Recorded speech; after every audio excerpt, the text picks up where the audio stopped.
창세기 32장 1절에서 20절까지의 말씀입니다. 다 같이 합독하도록 하겠습니다. 야곱이 그 길을 진행하더니 하나님의 사자들이 그를 만난지라. 야곱이 그들을 볼 때 이르기를 이는 하나님의 군대라 하고 그 땅 이름을 마하나임이라 하였더라. 야곱이 세일 땅 에돔 들에 있는 형 에서에게로 사자들을 자기보다 앞서 보내며 그들에게 부탁하여 가로되 너희는 이같이 내 주 에서에게 고하라. 주의 종 야곱이 말하기를 내가 라반에게 붙여서 지금까지 있었사오며 내게 소와 나귀와 양떼와 노비가 있사오므로 사람을 보내어 내 주께 고하고 내 주께 은혜 받기를 원하나이다 하더라 하라 하였더니 사자들이 야곱에게 돌아와 가로되 우리가 주인의 형 에서에게 이른즉 그가 400인을 거느리고 주인을 만나려고 오더이다. 야곱이 심히 두렵고 답답하여 자기와 함께한 종자와 양과 소와 약대를 두 떼로 나누고 가로되 에서가 와서 한 떼를 치면 남은 한 떼는 피하리라 하고 야곱이 또 가로되 나의 조부 아브라함의 하나님 나의 아버지 이삭의 하나님 여호와여 주께서 전에 내게 명하시기를 내 고향 내 족속에게로 돌아가라. 내가 내게 은혜를 베풀리라 하셨나이다. 나는 주께서 주의 종에게 베푸신 모든 은총과 모든 진리를 조금이라도 감당할 수 없사오나 내가 내 지팡이만 가지고 이 요단을 건넜더니 지금은 두 떼를 이루었나이다. 내가 주께 간구하오니 내 형의 손에서 에서의 손에서 나를 건져내시옵소서. 내가 그를 두려워하오면 그가 와서 나와 내 처자들을 칠까 겁냄이니이다. 주께서 말씀하시기를 내가 정녕 내게 은혜를 베풀어 내 씨로 바다에 셀 수 없는 모대와 같이 많게 하리라 하셨나이다. 야곱이 거기서 경영하고 그 소유 중에서 형 에서를 위하여 예물을 택하니 암염소가 200이요 수염소가 20이요 암양이 200이요 수양이 20이요 전나는 약대 30과 그 새끼요 암소가 40이요 황소가 10이요 암나귀가 20이요 그 새끼 나귀가 10이라. 그것을 각각 때로 나눠 종들의 손에 맡기고 그 종들에게 이르되 나보다 앞서 건너가서 각대로 산 거가 뜨게 하라 하고 그가 또 앞선 자에게 부탁하여 가로되 내 형 에서가 너를 만나 묻기를 내가 네 사람이며 어디로 가느냐 내 앞의 것은 네 것이냐 하거든 대답하기를 주의 종 야곱의 것이요 자기 주 에서에게로 보내는 예물이오며 야곱도 우리 뒤에 있나이다 하라 하고 그 둘째와 셋째와 각대를 따라가는 자에게 부탁하여 가로되 너희도 에서를 만나거든 곧 이같이 그에게 고하고 또 너희는 말하기를 주의 종 야곱이 우리 뒤에 있다 하라 하니 이는 야곱의 생각에 내가 내 앞에 보내는 예물로 형의 감정을 푼 후에 대면하면 형이 혹시 나를 받으리라 함이었더라. 아멘. 하나님의 말씀입니다. 믿으십니까? 31장 55절을 보시면 성경 그렇게 말씀하고 있습니다. 라반이 아침에 일찍 일어나 손자들과 딸들에게 입맞추며 그들에게 축복하고 떠나 고향으로 돌아갔더라 라고 말하고 있습니다. 라반이 누구와 입을 맞춥니까? 자신의 딸들과 손자들과는 입을 맞췄어요. 근데 누구와는 입을 안 맞췄습니까? 야곱은 쏙 빼놓고 입을 안 맞추잖아요. 마지막까지 그 옹졸한 마음을 풀지를 못해요. 그런데 어떻습니까? 이 야곱과 라반이 처음 만났을 때는 29장 13절의 말씀입니다. 거기 보시면 이렇게 말합니다. 라반이 그 생질 야곱의 소식을 듣고 달려와서 그를 영접하여 안고 입 맞추고 자기 집으로 인도하여 드리니 라고 말합니다. 처음 만났을 때는 라반이 야곱에게로 어떻게 왔어요? 달려왔어요. 그리고 입을 맞췄어요.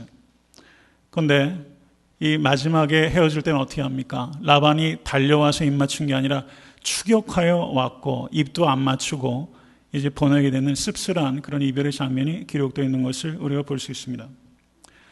첫 만남과 너무나 대조가 되는 이별을 사실은 우리도 많이 하고 있는지 모르겠어요. 만났을 때 잘 이별하는 것이 우리가 항상 염두에 둬야 될 것 같아요. 조금 서운하게 이별할 때도 있죠. 우리가 다 부족하고 죄인이기 때문에요. 그렇지만 다시 만날 수 있다는 여지를 항상 남겨놓는 것이 그게 겸손이고 지혜라고 생각됩니다. 여러분 만날 때는 이별을 생각하시고 이별할 때는 또 만날 수 있다. 어딘가에서 또 만날 수 있다. 반드시 만나더라고요. 미국에서도 정말 여기서 만날 거로 상상하지 못했는데 만나는 경우 참 많더라고요. 그래서 만날 때는 이별을 항상 염두에 두고 이별할 때는 또 만날 수 있다는 것을 항상 여지를 남겨둬서 극단적이지 않도록 하는 게 이게 참 지혜이고 결국 쉽지 않은 일이라는 것을 또 우리가 생각하게 됩니다. 만남보다 이별을 잘 하는데 성공할 수 있는 여러분과 제가 될 수 있게 되기를 주님의 이름으로 간절히 축원합니다. 1절과 2절을 보세요. 거기에 보시면 야곱이 그 길을 진행하더니 하나님의 사자들이 그를 만난지라. 야곱이 그들을 볼 때 이르기를 이는 하나님의 군대라 하고 그 땅 이름을 마하나임이라 하였더라 라고 말했어요. 하나님의 군대라 하고 그 땅 이름을 마하나임이라고 했어요. 그런데 야곱이 지금 가나안 땅으로 가면서 하나님의 군대와 같이 동행하는 사람처럼 갑니까? 아니면 하나님의 군대는 전혀 동행하지 않는 사람처럼 행동을 합니까? 후자죠. 하나님의 군대를 만나고 그 땅 이름을 마하나임이라고까지 붙이기까지 했어요. 어떻게 보면 종교적인 의식을 거행한 거라고 할 수 있습니다. 그럼에도 불구하고 실제 야곱의 행동은 하나님의 군대가 자기를 전혀 보호하지 않는 사람처럼 야곱이 행동하는 그런 역설을 보이겠다는 것을 우리가 볼 수 있습니다. 그 창세기 28장 12절을 보시면 하나님의 사자가 야곱에게 첫 번째로 나타났습니다. 28장 12절을 보겠습니다.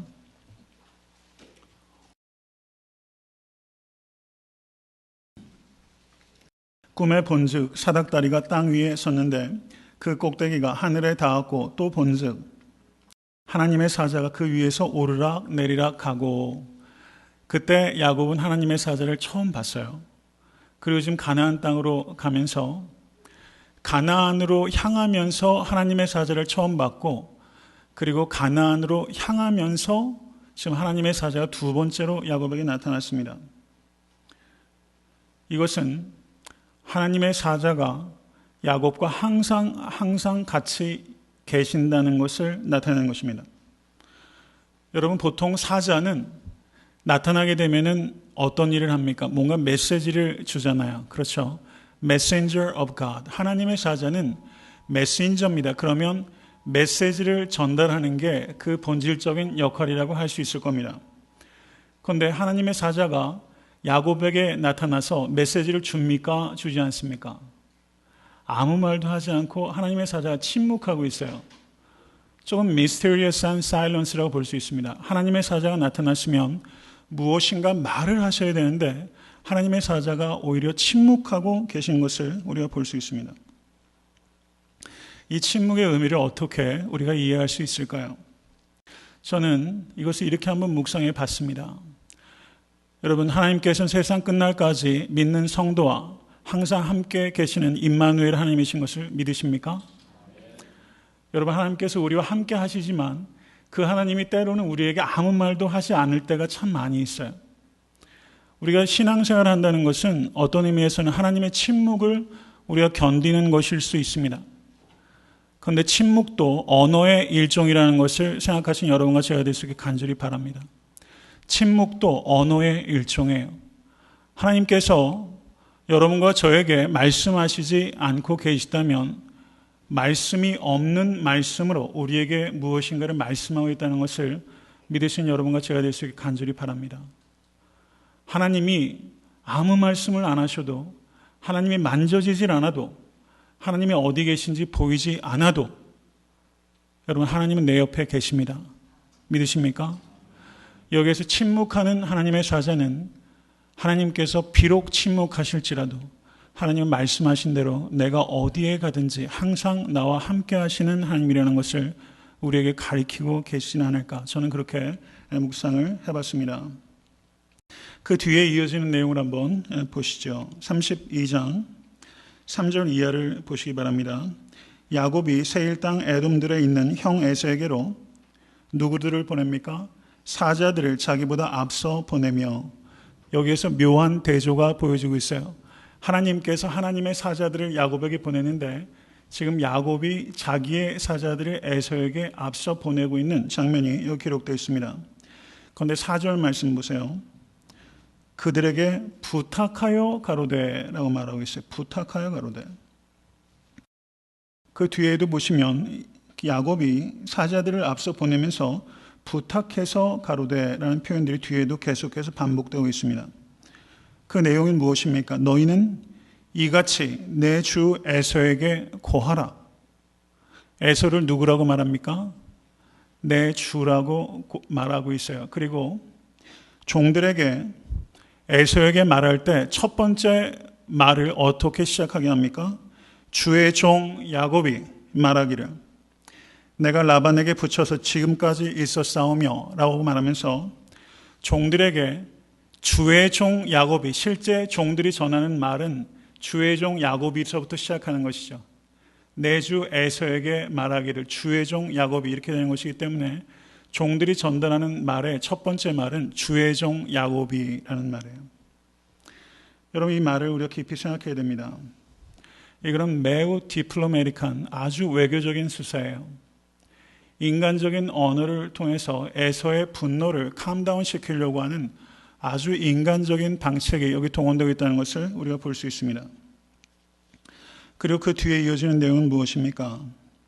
라반에게 붙여서 지금까지 있었사오며 라고 말하면서 20년 세월 동안 아무 연락도 없이 지내다가 살았는지 죽었는지도 연락도 없이 지내다가 지금 에서에 온 것은 라반에게 붙여 있었기 때문입니다.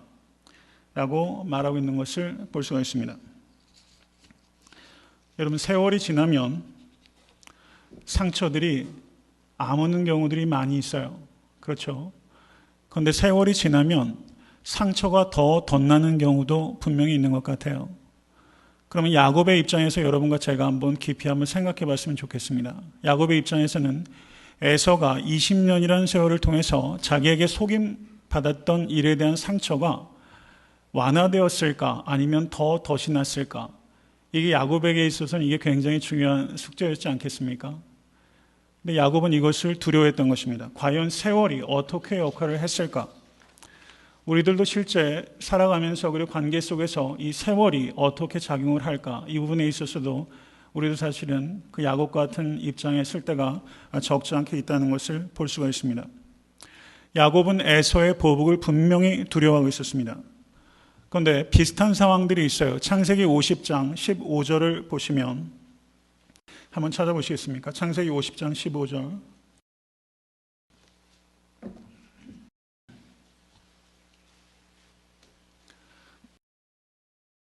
읽겠습니다. 요셉의 형제들이 그 아비가 죽었음을 보고 말하되 요셉이 혹시 우리를 미워하여 우리가 그에게 행한 모든 악을 다 갚지나 아니할까 하고 라고 말하면서 그 야곱이 죽자 야곱의 아들들이 요셉이 보복할 것을 두려워하는 상황이 여기 있는 것이죠.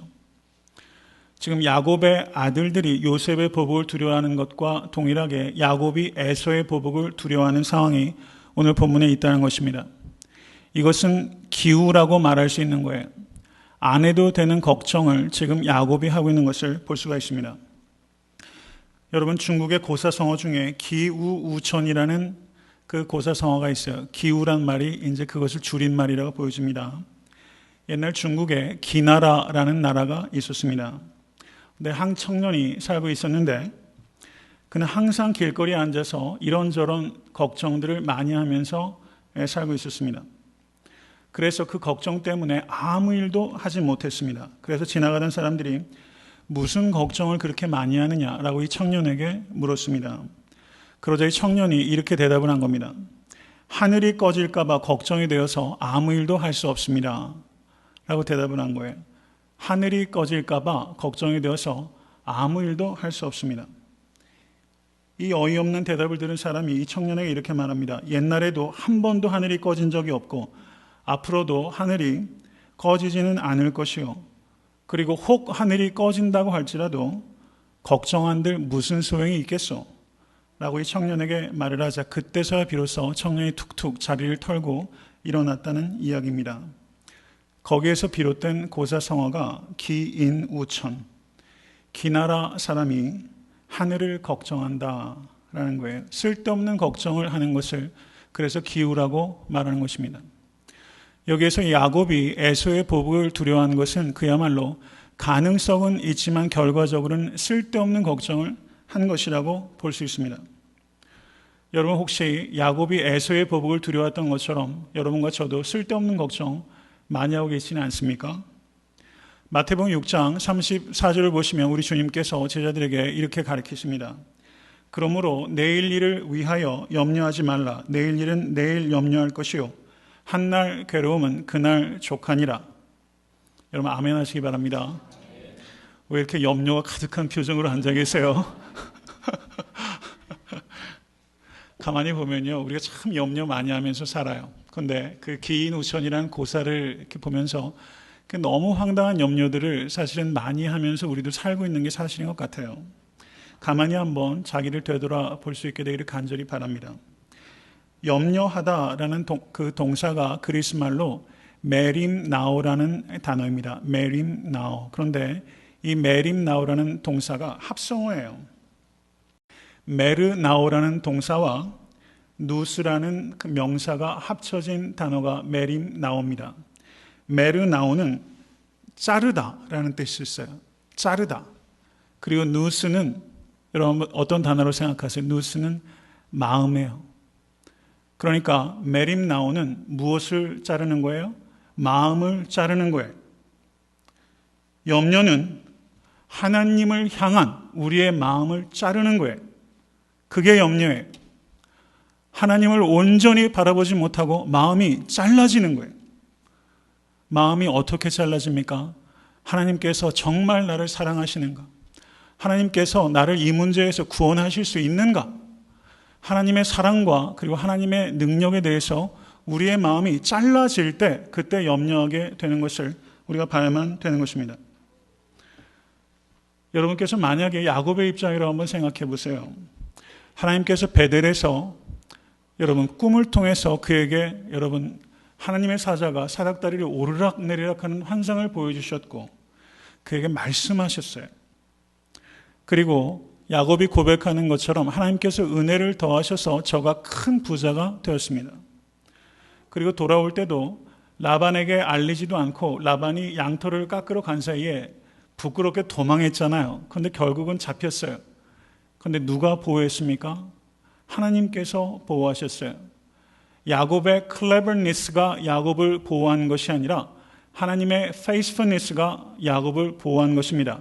믿으십니까? 우리의 명석함이 우리를 보호하는 것이 아니라 하나님의 신실함이 우리를 보호하는 거예요. 야곱의 삶은 하나님의 신실함으로 점철된 인생이라고 할 수 있어요. 거기에도 하나님께서 야곱을 배려하셔서 가나안 땅으로 올 때 하나님의 사자가 야곱 앞에 나타나기까지 하셨어요. 그런데도 불구하고 야곱이 하나님을 믿질 못해요. 그런데도 불구하고 야곱이 자신의 클레버니스를 또다시 의존하고 있는 것을 우리가 볼 수 있다는 것입니다. 여러분 조지 뮬러 목사님 다들 잘 아시죠? 그분께서 이런 말씀을 하셨어요. 믿음의 시작은 염려의 끝이요. 한번 따라 하시죠. 믿음의 시작은 염려의 끝이요. 염려의 시작은 믿음의 끝이다. 조지 뮬러 목사님의 말씀이에요. 조지 뮬러 목사님께서 계속해서 이렇게 말씀합니다. 너희가 염려하느냐? 너희 믿음이 죽을 것이다. 너희가 믿음을 갖겠느냐? 너희 염려가 죽을 것이다. 이렇게 조지 뮬러 목사님께서 말씀하셨어요. 굉장히 날카롭고 그리고 이 말씀을 받기가 고통을 우리에게 줘요.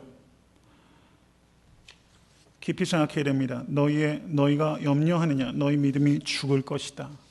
너희가 믿음을 갖겠느냐? 너희 염려가 죽게 될 것이다. 여러분 염려를 죽게 하실 수 있는 여러분과 제가 될 수 있게 간절히 바랍니다. 여러분 교회 이전을 준비하면서 저희가 그 다음 주 월요일부터 기도해요.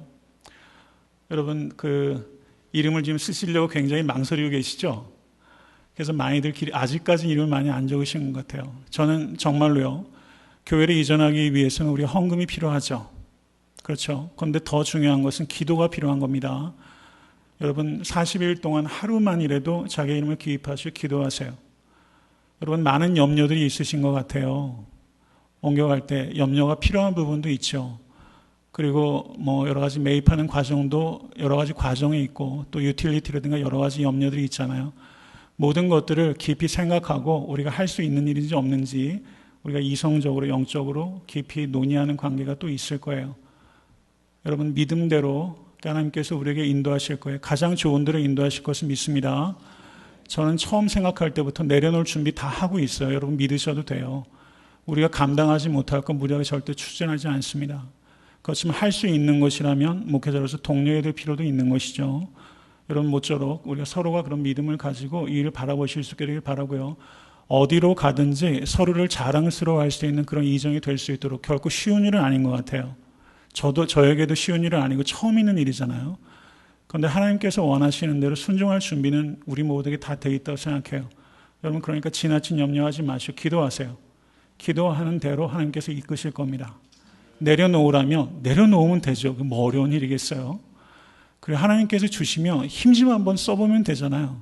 그런 걸 기쁨으로 가는 것이고, 여러분 너무 염려하지 않으실 수 있기를 간절히 바랍니다. 염려가 죄가 아니라고 생각하는 사람들이 참 많이 있어요. 저도 옛날에 염려 꽤 했어요. 제 별명이 인상파였다는 거 아십니까? 요즘도 제가 몸이 좀 안 좋으니까 인상 꽤나 쓰고 있는 것 같아요. 설교를 보니까 왜 이렇게 인상을 쓰는지. 예.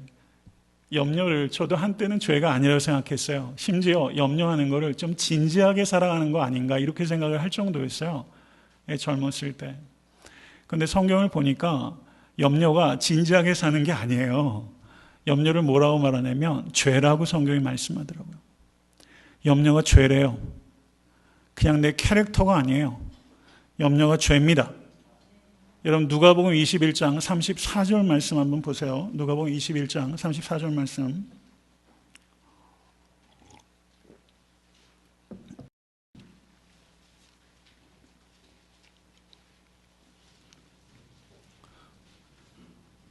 다 같이 읽습니다.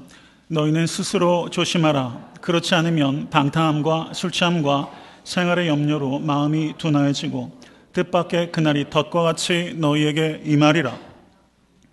여러분 방탕함이 죄입니까? 죄가 아닙니까? 죄예요. 술 취하는 게 죄입니까? 죄가 아닙니까? 몇 분은 대답 안 하시는데요. 술 취하는 게 죄입니까? 죄가 아닙니까? 죄예요. 그러면은 생활의 염려가 죄입니까? 죄가 아닙니까? 죄라는 거예요. 방탕함과 술 취함이 죄인 것이 명백한 것처럼 염려하는 것도 죄라고 말씀하는 거예요. 염려는 곧 불신이기 때문입니다. 하나님의 사랑과 하나님의 능력에 대한 불신이기 때문에 염려는 죄예요. 염려가 죄라는 것을 생각하십시오. 마음을 쪼개는 죄예요. 베드로전서 5장 7절을 보시면 베드로 사도께서 너의 염려를 다 주께 맡겨버리라. 이는 저가 너희를 권고하심이니라 라고 말하면서 맡기라 라고 말씀하고 있어요. 맡기라. 여기서 맡긴다는 동사가 에피핍토라는 단어입니다. 에피핍토. 이 단어는 throw 하다라는 의미가 있는 거예요. 너의 염려를 다 주께 어떻게 하라고요? 던져버리라. 염려를 주께 던져버리라. 이렇게 사도 베드로는 우리에게 가르치고 있는 거예요. 공 던지듯이, 여러분 한번 공을 던지듯이 한번 포즈를 한번 취해보세요. 여러분 그렇게 만드세요. 그냥 염려를 똘똘 뭉쳐가지고 냅다 그냥 주님께 던져버리세요. 던져버리세요. 그리고 이제 저 잘 겁니다 하나님 이러면서 주무실 수 있어야 돼요. 마틴 루터가 종교개혁하면서 저 얼마나 핍박을 받았는지 몰라요. 두려움에 가득했어요. 그랬더니 아내가 갑자기 상복을 입고 마틴 루터 앞에 왔대요. 그래서 마틴 루터한테 왜 갑자기 상복을 입고 왔냐고 그랬더니 당신이 이렇게 염려하는 거 보니 하나님이 죽으신 것 같다고 이렇게 말하더라는 거예요. 염려를 던지실 수 있는 여러분과 제가 될 수 있게 간절히 바랍니다. 마틴 루터도 염려에서 낙심할 때가 있고요. 성경을 보시면요. 여러분 많은 선지자들이 낙심할 때가 있었고 여러분 많은 사도들도 역시 낙심할 때가 있었어요. 영적 거장이 된다는 것은 침체하지 않는다는 것을 의미하는 것이 아닙니다. 침체가 되었을 때 그것을 똘똘 뭉쳐서 예수께 속히 던져버린다는 것을 의미하는 거예요. 여러분 염려에 사로잡히지 마시고 주께 그 염려를 공 던지듯이 던져버리시는 여러분과 제가 될 수 있게 되기를 간절히 소원합니다. 로마서 8장 32절은 우리 주님께서 이렇게 말씀하세요. 자기 아들을 아끼지 아니하시고 우리 모든 사람을 위하여 내어주신 이가 어찌 그 아들과 함께 모든 것을 우리에게 은사로 주지 아니하시겠느냐. 여러분 마음이 그냥 우왕좌왕하고 그럴 때가 있죠. 여러분 그럼 말씀으로 돌아가는 수밖에 없어요. 말씀으로 가서요. 말씀 붙잡으세요. 여러분 세상은 정말 정신없이 돌아갑니다. 말씀만을 붙잡으시고 기도하세요. 인생의 문제는 근심으로 해결되는 것이 아니라 하나님의 은혜로 해결됩니다. 여러분 믿으세요? 인생의 문제는 근심으로 해결되는 것이 아니라 하나님의 은혜로 해결이 돼요. 내가 생각을 하면요, 머리만 아파요. 관계가 다 깨져요. 근데 가만히 생각해 보면요, 우리 다 죄인이잖아요. 하나님의 은혜가 아니면 해결될 길이 없어요. 사람과 사람 사이의 관계도 다 그런 것 같아요. 다 잘해보려고 하는데 뜻대로 잘 안 돼요. 결국에 의지할 것은 하나님의 은혜 외에는 없어요. 하나님의 은혜 외에는 우리가 살 수가 없는 겁니다. 그 뒤에 이어진 내용을 한번 보시죠. 그 뒤에 이어지는 그 내용을 보면 저는 그것을 한번 보게 됩니다. 뒤에 33장을 보시면 야곱과 에서가 만나서 인간적으로 보면요, 야곱보다 에서가 훨씬 호탕하고 매력 있어요. 딸이 있으면 야곱한테는 별로 주고 싶지 않겠어요. 에서한테는 주고 싶겠어요. 에서가 그냥 군소리 하나도 없이 20년 동안 뭐 이런 얘기도 없이 그냥 흔쾌하게 껴안잖아요. 그런데 가만히 보니까요, 야곱의 입장에서는요, 오늘 본문을 보시면 주의 종 야곱이 이런 그 외교적인 언사를 사용하긴 하지만 야곱이 진솔한 사과의 말이 없어요. 저는 사과해야 된다고 봅니다. 하나님께서 그 하나님의 유업이 야곱을 통해서 이어질 거라는 것은 분명하지만 그것이 속이는 방법으로 그것을 쟁취하는 것은 분명히 하나님의 방법이 아니었어요.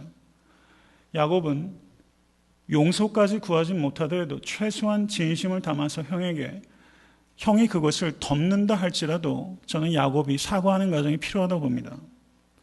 가만히 제 자신도 되돌아봐요. 저도 제 자신을 객관적으로 보려고 노력은 사실 많이 하지만 어쩔 수 없는 것 같아요. 굉장히 주관적이에요. 아직도 너무 주관적인 것을 느껴요. 객관화하려고 부단히 노력을 하지만 가만히 보면요, 제가 이 말씀을 준비하면서 나는 사과해야 될 사람이 있는데 아직도 사과하지 못하는 사람이 주변에 있지는 않을까 생각을 해보게 되더라고요. 나는 혹시 착각하고 있는 거 아니에요? 그런 생각이 들었어요. 저보고 사람들이 좀 젠틀하다는 소리 많이 합니다. 제가 진짜 착각하고 있지 않나 이런 생각이 들더라고요. 내가 분명히 사과해야 될 사람들이 있는데 아직도 사과하지 않고 있는 부분이 있지 않을까, 그런 생각을 좀 해보게 됐어요. 여러분 사과하는데 너무 인색하지 않은 저와 여러분이 될 수 있기를 간절히 바랍니다. 사과하는데 인색하면 큰 잘못을 저질렀을 때 용서를 구할 수 없어요. 사과도 못하는 이 위인이 용서를 구한다, 이거는 불가능합니다. 여러분 예수님께서는 70번씩 7번이라도 용서하라고 가르치셨어요. 그런데 여러분 우리가 용서는 고사하고 용납하는 거 쉽습니까? 어렵습니까? 용납하는 것도 너무 어렵잖아요. 저는 아직도 제가 참 밴댕이 같다 이런 생각이 들 때가 많이 있어요. 용납도 안 돼가지고 씨름하는데 70번씩 7번에도 용서하라는 주님의 말씀은 참 너무 거대한 말씀인 것 같아요. 여러분 용납하는 데서부터 시작하신 여러분과 제가 될 수 있게 간절히 바랍니다. 용납하고 용납하는 연습을 하다 보면요, 어느 순간에 원수조차도 용서할 수 있는 여러분 그런 꿈 같은 날들도 한번 우리가 경험할 수 있지 않을까, 이런 욕심을 한번 가져보시고 여러분 용납에 성공하셔서 용서하시고 그리고 사과에 성공하셔서 용서하실 수 있는 여러분과 제가 될 수 있게 되기를 주님으로 간절히 축원합니다. 그 뒤에 이어지는 말을 보세요. 오늘 성경 말씀을 묵상하면서 이렇게 숨어있는 행간의 이야기들이 참 많이 느껴졌어요. 여기 한번 보십시오.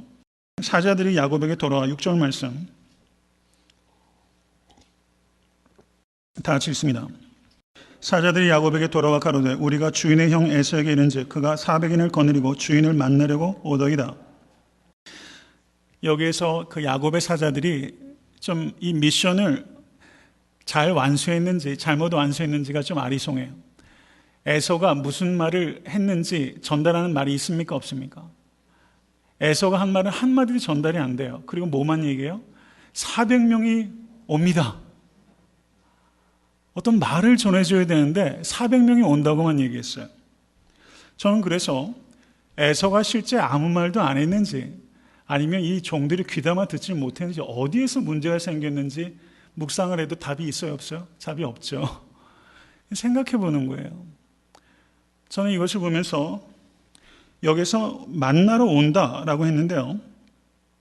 만나려고 오더이다. 이 단어가 열왕기상 20장 26절에서 27절을 보시면 제가 읽겠습니다.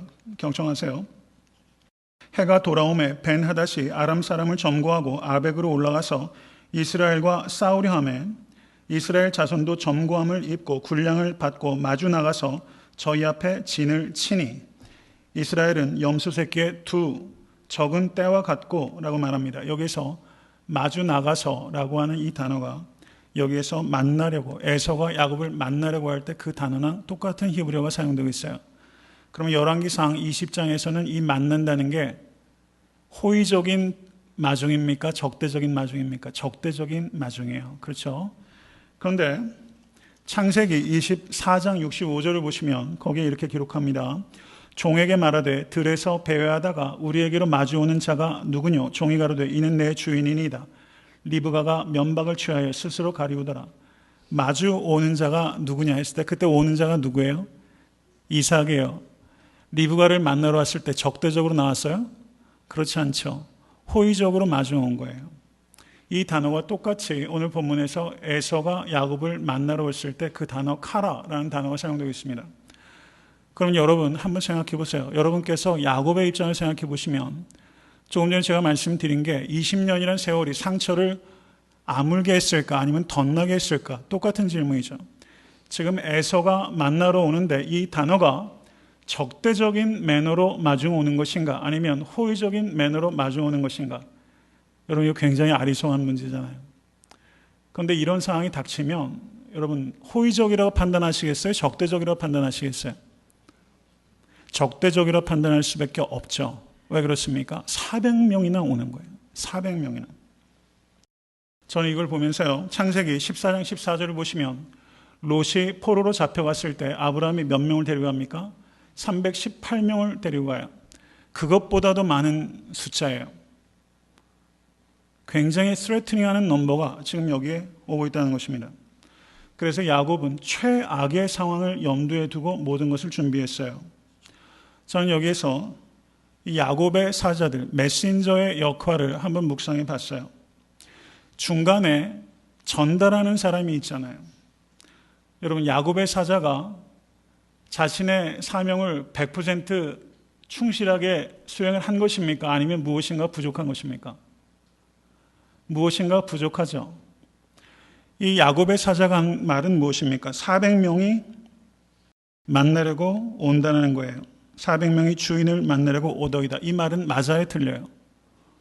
이 말은 맞는 얘기예요. 그런데 아쉬움이 있잖아요. 이걸로 충분하지 않잖아요. 그 400명의 성격을 이 야곱의 사자들이 분별해서 야곱에게 잘 전달했으면 야곱이 두려워 떠는 일들을 미연에 방지할 수 있었을지도 모르겠어요. 저는 이것을 보면서 제가 조금 비약하는지도 모르겠습니다. 그렇지만 중간에 있는 사람이 저는 무책임하게 400명이 옵니다. 열심히 숫자를 세가지고 400명이 옵니다. 나는 내 할 일 다 했습니다. 거기에서 멈추면 그 충분하지 못하다. 400명이 어떠한 매너로 오는지에 대해서 살펴서 중간에 전달해 줘야 이 역할을 충분히 잘 감당한 것이라고 말할 수 있죠. 조금 다른 이야기를 하다 보면요. 사람과 사람 사이에서도 이렇게 말이 와전되는 경우가 굉장히 많이 있는 것 같아요. 중간에 메신저가 전달하면서 말이 비틀려요. 말이 빠지고 말이 더해져요. 그렇지 않습니까? 여러분 성경도 보시면요. 성경도 번역본마다 조금씩 차이가 있어요. 성경도 사실상은 translation이라고 해도 성경도 interpretation이에요. 해석의 결과입니다. 해석의 결과예요. 우리가 중간에서 무슨 말을 다른 사람에게 전달할 때는 내 해석이 거기에 필연적으로 가미가 되는 거예요. 내 해석이 가미가 돼요. 그럼 가만히 좀 생각해 봐요. 내 해석이 어떻게 가미가 됩니까? 제가 A는 B라고 말하면요. 제가 A는 B라고 말한 의도가 무엇인가 있을 것이다. 이런 생각이 있었기 때문에 이렇게 말할 것이다 라고 말할 수 있잖아요. 우리는 보통 그렇게 해석해요. 의도를 assume합니다. 그 다음에 제가 무슨 말을 하면 이런 목적이 있을 것이다 라고 말하면서 제 intention을 또 assume해요. 우리가 그런 경우들이 많이 있다는 것을 봐야 됩니다. 저는 제너럴하게 우리 언어 생활을 보는 거예요. 어떤 말이 있으면 그 전과 후의 일들까지 우리가 세상이 하도 험하기 때문에 그런 여러 가지 일들을 우리가 생각해 둘 필요도 사실 있죠. 그런데 거기에 좀 여지를 둬야 될 필요가 있다는 것을 좀 말씀을 드리는 거예요. 지나치게 이랬을 것이다, 이럴 것이다를 지나치게 생각하게 되면 우리가 내 해석이 거기 들어가게 되고 중간에 메신저 역할을 하게 되면서 내 해석이 거기 들어가서 말이 비틀릴 수가 있다는 것을 우리 항상 염두에 두셔야 된다는 것을 말씀을 드립니다. 여러분, 제가 이 말씀을 드리는 이유는 이 애틀랜타에는 특별히 좀 그런 루머가 굉장히 많은 것 같아요. 루머가 굉장히 많아요. 그래서 어떻게 이런 말이 생산이 될까라고 생각을 해보게 되고 혹시 우리도 거기에 일조하고 있지 않나 이런 생각을 좀 해보게 되더라고요. 여러분 제가 늘 말씀드리는 게 있어요. 절 따라하십시오. 스피커가 아니라 스펀지가 되자. 저도 스피커 노릇할 때 굉장히 많이 있었던 것 같아요. 스피커만 되는 거 아니라 앰플리파이어가 되잖아요. 그것을 증폭시켜가지고 전달할 때 굉장히 많이 있는 것 같아요. 여러분, 무엇인가를 전해야 될 때가 있는데요. 여러분, 사람 이야기 전달하지 마시고 예수 이야기 전달하실 수 있게 되길 바랍니다. 여러분, 예수 이야기로 바꾸세요. 건강하지 못한 언어 생활이 있다면 여러분 그것을 아예 내용을 바꿔버려야 돼요. 리플레이스 해야 됩니다. 사람 이야기 자체를 아예 안 하려고 결단하신 여러분과 제가 될 수 있게 간절히 바랍니다. 칭찬하고 덕이 되는 이야기, 그런 이야기는 많이 전달하시고 우리가 사람 이야기는 가급적 안 하는 게 좋아요. 아예 안 하겠다 이렇게 결단하시는 게 그게 훨씬 유익하지 않나 그런 생각을 해보게 됩니다. 여러분, 좋은 메신저 되실 수 있게 되길 바라요. 메신저인데 가스펠을 전달하는 메신저가 되신 여러분과 제가 될 수 있게 되길 바랍니다. 여러분, 한국에 한 저명한 교회 지도자가 계셨는데 여러분 좀 우스운 얘기니까 좀 웃어주시기 바랍니다. 과로에 몸이 불편해가지고 병원에 가서 진단을 해보니까 의사 선생님이 선생님 치질이십니다. 빨리 수술하셔야 됩니다. 이렇게 이야기를 하더래요. 그랬더니 이 교계의 큰 어른이 교회에다가 치질이므로 앞으로 2주 동안 주일에 못 뵙겠습니다. 얘기할 수가 없잖아요. 그래서 그냥 아주 가까운 몇몇 사람한테 사정이 있어서 교회를 2주 비겠습니다 라고 양해를 구했어요. 그랬는데 그분이 교회를 2주나 빠지니까 교회에 소문이 돌기 시작한 거예요. 몸이 불편해서 병원에 입원했다는 소문이 돌기 시작했어요. 그러더니 상태가 매우 위중하다는 소문으로 바뀌었어요. 급기야 그분께서 급사하셨다는 소문이 돈 겁니다. 그러자 급기야는 미국에 있는 아는 목사님한테 돌아가셨느냐는 전화가 왔다는 거예요. 여러분, 있을 수 있는 일 아니에요? 있을 수 있는 일인 것 같아요. 우리가 호기심을 가지고 말을 더 하다 보면 이렇게 비틀려가지고 너무 우스꽝스러운 일들이 많이 있을 수 있다고 생각하시면서 말이 항상 변형되기 쉽다는 것을 염두에 두시는 여러분과 제가 될 수 있게 간절히 바랍니다. 이제 한 가지만 더 말씀을 드리고 오늘 설교를 맺습니다. 에서가 왜 400명을 동원했을까요? 왜 400명이나 동원했을까? 이것도 좀 수수께끼인 것 같아요. 400명 동원해서 야곱 죽였습니까? 죽이지 않았잖아요. 야곱을 막 협박하지도 않았잖아요. 그냥 400명 몰고 와가지고 야곱 끌어안았잖아요. 왜 이랬을까? 동생에게 야, 내가 그래도 400명을 끌고 다닐 정도야. 그거 아닐까 싶어요. 도대체 연결이 잘 안 돼. 남자들은 이런 허세가 있잖아요. 400명, 야, 그 사이에, 옛날 일 다 잊어버려, 나 봐. 이런 거 아니었을까 싶어요. 그 정도로 좀 단순하고 사람이 좀 그런 사람이 아닐까 싶은데 한편으로는 그렇게 생각해 볼 수도 있는 것 같아요. 요셉이 형들이 가뭄 때 먹을 것 얻으러 왔잖아요. 근데 요셉이 처음에 자기가 요셉이라는 거 밝혔어요? 안 밝혔어요? 안 밝혔죠. 그래가지고 한 사람 가두고 그 주머니에다가 그렇죠. 이 그릇 뭘 넣었죠? 제가 이렇게 아는 게 없어요. 예, 그래가지고 애를 아주 먹잖아요. 그러다 결국엔 어때요? 형제들끼리 막 이야기를 하면서 옛날 일을 회고하고 회개하고 하는 모습 보다가 요셉이 온 성이 울리도록 요셉이 울잖아요. 그러니까 요셉은 처음부터 그 형들을 용서할 마음이 있었어요, 없었어요? 있었어요. 근데 용서하는 것에도 과정이 필요하다는 것을 우리에게 가르쳐 주는 것 같아요. 형들을 그냥 오자마자 용서해버리면 인간이잖아요. 요셉의 마음의 상처가 어떻게 되겠어요? 그냥 그대로 있죠. 그런데 형들과 요셉이 용서를 해주겠다고 마음은 먹었는데도 씨름하는 과정을 통해서 형들이 나중에 어떻습니까? 베냐민을 지키려고 하잖아요. 아버지의 편애를 받았던 자기를 그렇게 했던 형들이 베냐민을 지키려 하는 모습을 보면서 요셉이 울잖아요. 그래서 저는 여기에서 이 에서가, 야곱은 이제는 이 에서가 자기도 복을 많이 받았잖아요. 이미 가질 거 다 가졌잖아요. 옛 마음, 형으로서 잊어버린다, 이런 마음은 먹었죠.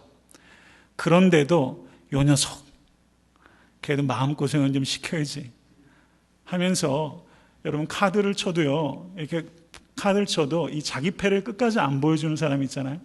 요셉이 자기 패를 가리고 있었잖아요. 여기서 에서도 어떤 의미에서는 이 야곱에게 패를 가리고 한번 자기가 뭘 했는지를 깨닫게 해주려고 좀 이렇게 인터벌을 가졌다, 이렇게 볼 수도 있다, 이렇게 보여져요. 행간을 한번 읽어본 거예요. 근데 제 생각은 자랑하려고 그런 것 같아요. 어느 쪽이든. 근데 그 뒤에 이어진 내용을 보십시오. 야곱은 자기와 함께한 종자와 양과 소와 약대를 두 떼로 나누고 가로되 에서가 와서 한 떼를 치면 남은 한 떼는 피하리라. 야곱은 먼저 행동했어요. 그리고 9절에서 12절까지를 보시면 그리고 기도했어요. 뭐가 먼저였어요? 행동이 먼저였고 기도가 뒤에 따라왔어요. 이 순서에 문제가 있는 거예요. 먼저 자기 마음대로 두 떼로 나눠서 한쪽을 치면 다른 한쪽은 도망가겠다. 36개 주랭랑이 특기니까 또 도망갈 준비를 다 해놓고 그 다음에 기도했어요. 내가 다 해놓고 그 다음에 기도해요. 여러분, 사람이 행동이 먼저가 되면 기도는 기도가 아니라 요식 절차가 되는 거예요. 그건 기도가 아니에요. 내가 먼저 행동해버려 기도하는 건 하나님을 전혀 기쁘시게 못해요. 여러분, 경청하십시오.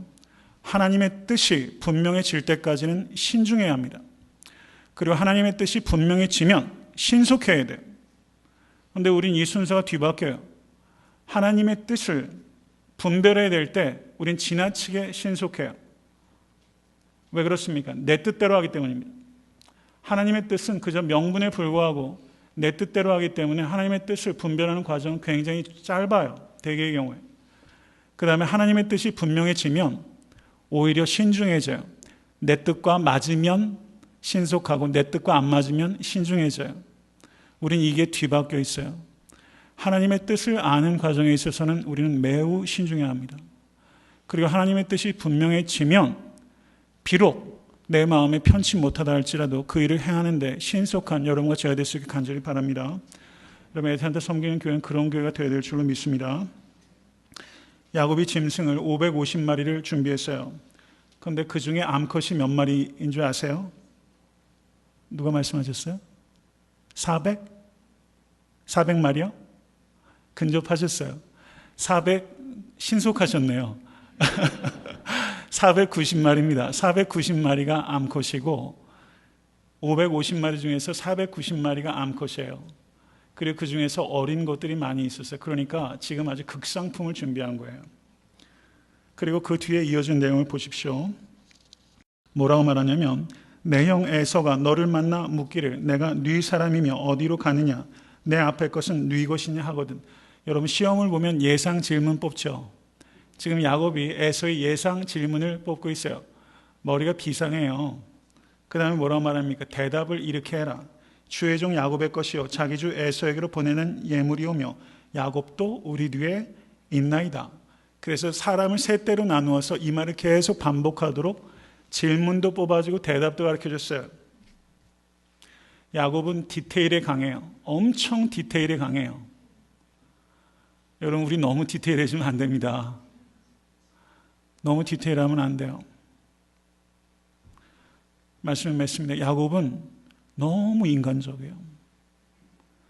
여러분, 니체의 책 중에 너무나 인간적인 책이 있어요.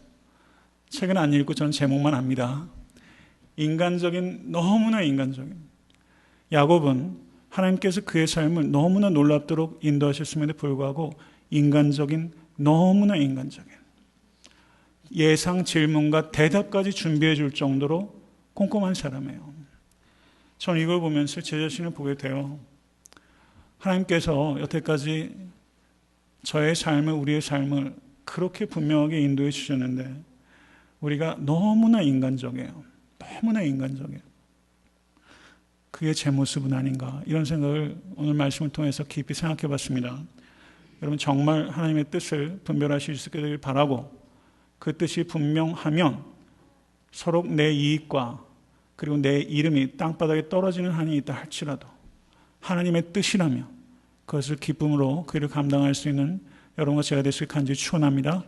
여러분, 그래야 신앙생활이 신명이 나는 것입니다. 아멘. 주신 말씀 생각하면서 기도하겠습니다.